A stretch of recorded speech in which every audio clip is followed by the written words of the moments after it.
love it when families are here together.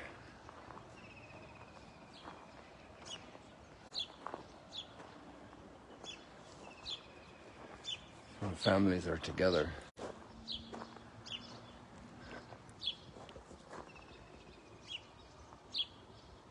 Everything in life has to hold together. If it's torn apart, it's in danger of dying. And the parts need each other. Yesterday I had an extraordinary blessing of an incredibly fired up group of pastors. And then another group of a different church. These pastors were more of the evangelical kind, I think. And there was a group of Baptists came in. And they were also very engaged.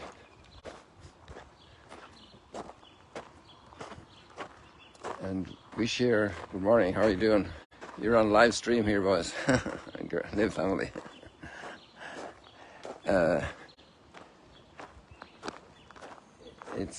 It's amazing to see the faith of others, to see their enthusiasm,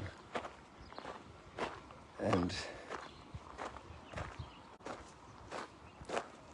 we have such blessings, together. And this is a great strength for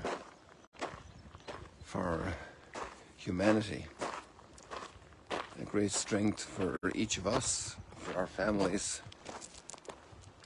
but also a great struggle as well, because we have differences and sometimes we're very passionate about them.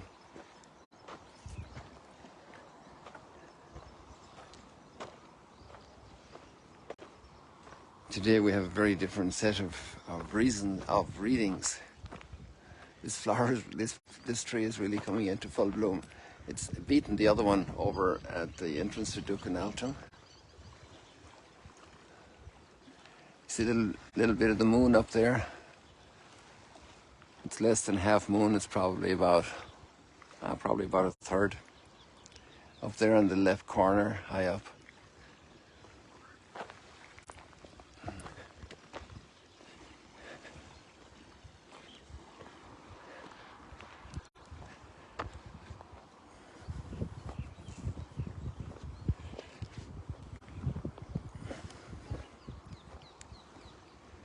Oh, I have a beautiful tree here. We've seen this before, but I want to look at it because I have a book in my hand I want to show you. And this tree is amazing. Where do these roots go? How deep? How far? What do these roots mean for the tree? What, the word isn't meaning, but what do they provide for the tree?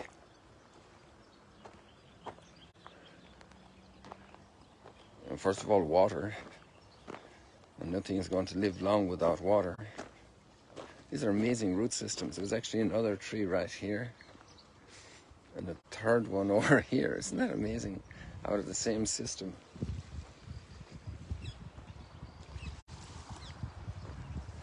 And you see the name of the book I have here? Let me show it to you.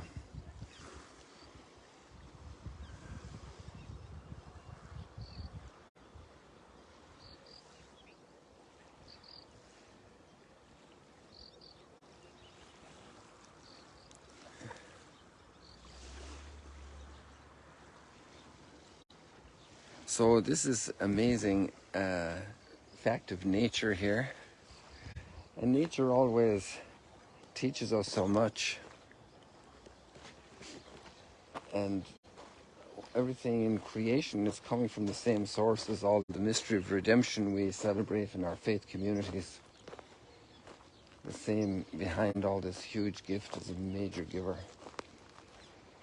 And so this author here, Brent Petrie, has explored the roots of the Last Supper.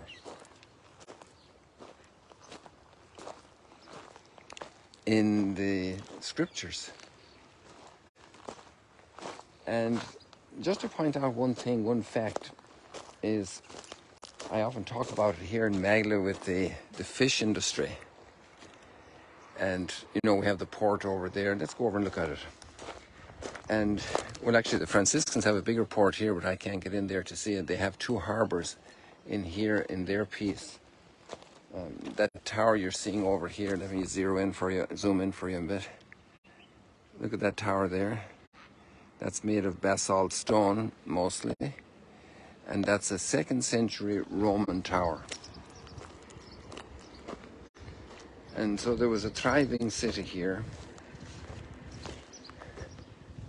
And they were dedicated to fish export and dyeing, D-Y-E, to color clothes and other things, you know. So, according to 5 ancient authors, at least so far I understand, have talked about the fish export from here to Rome. And I always comment to the pilgrims, if we only had one author saying this,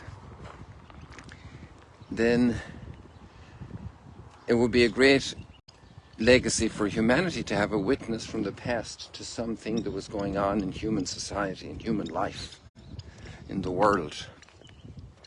It would be fascinating to have it. And when we have 2 authors talking about the same subject, then that becomes even more confirming and interesting, and we can contrast the 2 viewpoints and compare them, and we get a better idea of what was going on. And if you have 5 authors, like we have for the fishing in Magdala, and now we actually have almost a 6th one, then you're beginning to understand the reality that each one of them is describing more, because you have more voices chiming in.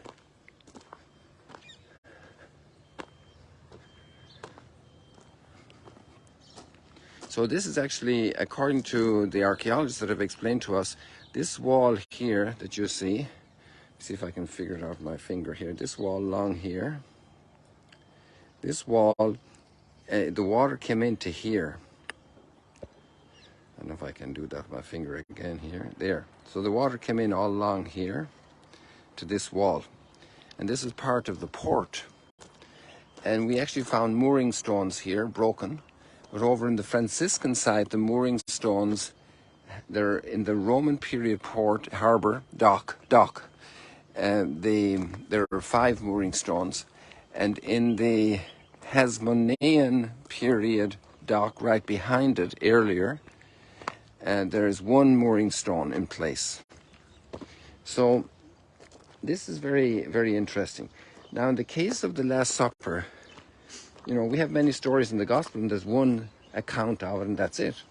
And then we have the story of Jairus and the little girl who died, and Jesus raised her to life. It's in all 3 synoptics, which means it's being widely reported and accounted for, told, narrated, remembered, listened to all across the region, all across where Christianity is going. And so eventually then there are written accounts of that in the Gospels.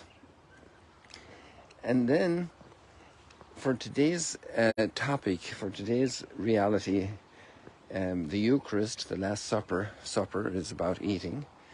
We have 5 accounts.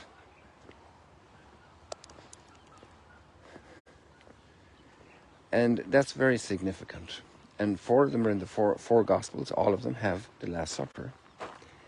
And John has a different way of talking about it, because he translates the whole event, so to say, in all its dimension of love. And in the interior revelation of the unity that the Eucharist brings in our lives with the mystery of the Trinity. So the 5th one then is the letter to the Corinthians, and Paul goes in depth into that as well, in very strong language, in the same language actually Paul is using that we see in John chapter 6, which is our passage today, which is located, according to the narrative, in Capernaum, in the synagogue, which we can't see now because of the intensity of the light, but it's exactly straight across there on the other shore, just down from the Mount of Beatitudes, here at the Sea of Galilee. And if we have 5 witnesses to it, then we have a lot of richness. With all this introduction now, I'm challenging our little time frame here of 15 minutes, which will be also on YouTube, because the topic is so rich. In fact, you know what I'm going to do? I think I'm going to just sit down. Let me go here to our little house here, where a lot of our media work is being done now by our volunteer team, marvelously dedicated to that. And I'm going to just pop the phone, the gizmo, the Osmo open here, so the gimbal, so you can, it'll be steady for a while, because I need my 2 hands for the book, and I'll even show you some pages. And I go through some topics, and it's huge. So the language is very strong, and especially if you're not Christian at all, it's very foreign, and maybe it even might sound repugnant. And if you are Christian, there's been a lot of divisions among us, and thanks be to God, we're in a time when we're learning to listen to each other and hearing each other's experience and story. And that actually is extraordinary and beautiful. And it's also part of the whole idea of the gift of salvation. So, this guy here that I mentioned to you already, let me get the book in light, but the light won't work here. Let's turn this around like this. Here, the Jewish roots of the Eucharist. So it's the secrets of the Last Supper unlocked in terms of biblical precedent. What happened before, what went before. So I'm just going to read out some of the titles for you here. This is the book, contents. The mystery of the Last Supper. What were the Jewish people waiting for? So there's a very interesting accounting of messianic expectation, which is very interesting because it nuances a lot of things. And even I must say that I've been very rich reading that. And then we have the new Passover. So this is obviously building on the Passover out of Egypt, right? And then we have, well, that's it. That's the last chapter here on this page. So that's chapter 3. And there, look at the titles here. The biblical roots of Passover. What was Passover like at the time of Jesus? Which is also interesting because there are lots of other documents around besides the Gospels talking about how Jewish people lived those times. And then we have another chapter here, and it is, let me get it in focus for you if I can. Yeah, the manna of the Messiah. So the Messiah was expected to bring a manna, and you can find this very echoed in John's words. And obviously there's been more time to process it. The synoptics seem to be a more immediate recalling of events, and John's Gospel, which is at least a generation later, has processed a lot of this more deeply. And then we have chapter 5, the bread of the presence. The bread of the face. So we have the showbread. And that's actually represented on the Magdala stone according to various archaeologists and interpreters and scholars. And one of the lines that really strikes me so deeply is that they took out the bread and showed it to the people and said these words in the Jewish ritual, "Behold God's love for you." And that's an incredibly beautiful chapter. That touched me very much, the paragraphs he wrote about this. And he's just digging up stuff that are in the Jewish texts, biblical and extra-biblical. And then Jesus and the new bread of the presence. So the new showbread. See, he calls the showbread the bread of the presence, and that's because in the Hebrew it's called lechem hapanim. And panim is face and presence, and there's a great richness in that concept. And then he talks about the real presence. And then we have the fourth cup and the death of Jesus, and the Jewish roots of the Christian faith on the road to Emmaus. So these are the chapters of this book. And I am particularly fascinated by this. I touch a bunch of books, and I read bunches of books, but I don't read all books cover to cover, and I have to say I read this one cover to cover. I was just absolutely fascinated and delighted by it. Now, while I'm sitting down here, I'm just going to take advantage to pull out my other little gizmo here, my other little phone, and to go through a couple of the texts, because some people told me in comments or in personal comments that they like to hear the words spoken from the readings of Scripture. Here at the Sea of Galilee, there's kind of special meaning for them to hear them spoken here. And so the first reading we have today is also very interesting in terms of it's talking about the times from Deuteronomy chapter 8, and it's talking about, you can get the link there I'm posting it beside this post. And so it's kind of the test of the people, if they were going to be faithful or not. And it goes on to say, Moses obviously is presented here as the speaker. Where are we here? Just hold me a second here.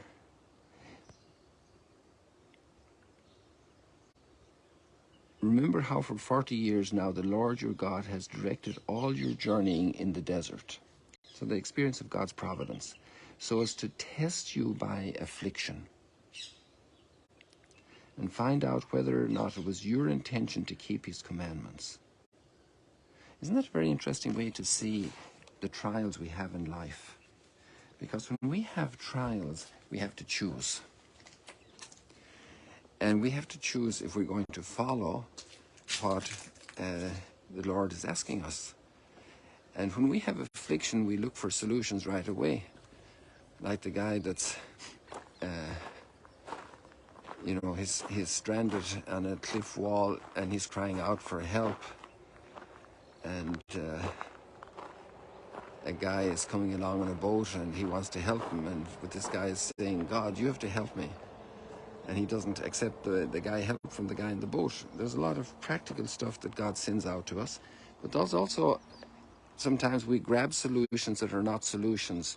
They relieve our pain a little bit, but they don't solve our problems. Escape routes. And when we're in affliction, then we have to choose the ones that correspond to God's will. Afflictions in relationships, afflictions in economy, afflictions inside ourselves, sadness, different things. And how to deal with afflictions, injustice suffered from other people. Do we deal with afflictions just by complaining, bitterness? I read a beautiful quote this morning. It just popped up when I just opened up the Instagram for the post after this. And it was from Martin Luther King. And he said, I have decided, or chosen, I forget the word, to stick with love because hatred is a burden too great to bear. So in the midst of afflictions, there's a way we're being tested, we're being trained. And so here we are in the desert, and in the midst of the affliction, they were trained. They were tested. God wanted to see where their loyalty was. And then he fed you with manna, a food unknown to you and your fathers, in order to show you that not by bread alone does one live, but by every word that comes from the mouth of the Lord. He fed you with manna, a bread unknown to you. And here, in this book that I just commented earlier, Brent goes into the whole reality of the connections between this manna and the Eucharist. You see, the Eucharist at the Last Supper is a place of incredible coming together of major biblical topics, themes, tendencies, directions, developments. It is kind of a crowning bridge moment, like you have on an arch in antiquity. When they built arches, they had the keystone. And the keystone was the stone that held all the pieces together, because then the walls weighed in against it and it kind of locked the whole arch structure in place. It was actually a very intelligent use of the force of gravity. And the Eucharist, in a way, is a keystone of many of the truths of our faith. It's hidden, and God is always hidden everywhere. Like, where do you see God's face? And we say we see it in the face of a child, but that's the face of the child. But somehow there, in the depths of those eyes, we know the presence of God. In the sunrise, you can't say you see God's face, but as a believer, it's kind of hard not to see God's presence and not to sense it in this incredible gift 93 million miles away. So there's a hiddenness in this, a bread you did not know. And that's also going to develop immensely in the Christian experience, in the experience with Jesus, and the experience then in the community, meeting every day on the first day of the week, not on Shabbat, on the first day of the week to break the bread, like happened in the story of Emmaus. So guys, I think we've gone way over time. I just saw the Egyptian geese down here, so they're kind of our local friends. And they're getting bigger by the day. They're almost as big as the parents, the 4 goslings. There's still 4 of them. And I think we leave it like that. There's an awful lot more to talk about. The gospel text is very tough. We're talking about flesh and blood and much more than that. And Brent goes into that also in his book, and also about the roots of it in the Bible. So let me just say, God bless you. Pray for us here in Galilee. I'm holding my book on my phone and everything. Just let me get my hand free here to close down the show. And see you later, alligators. And one last look here at these little goslings, or big goslings, and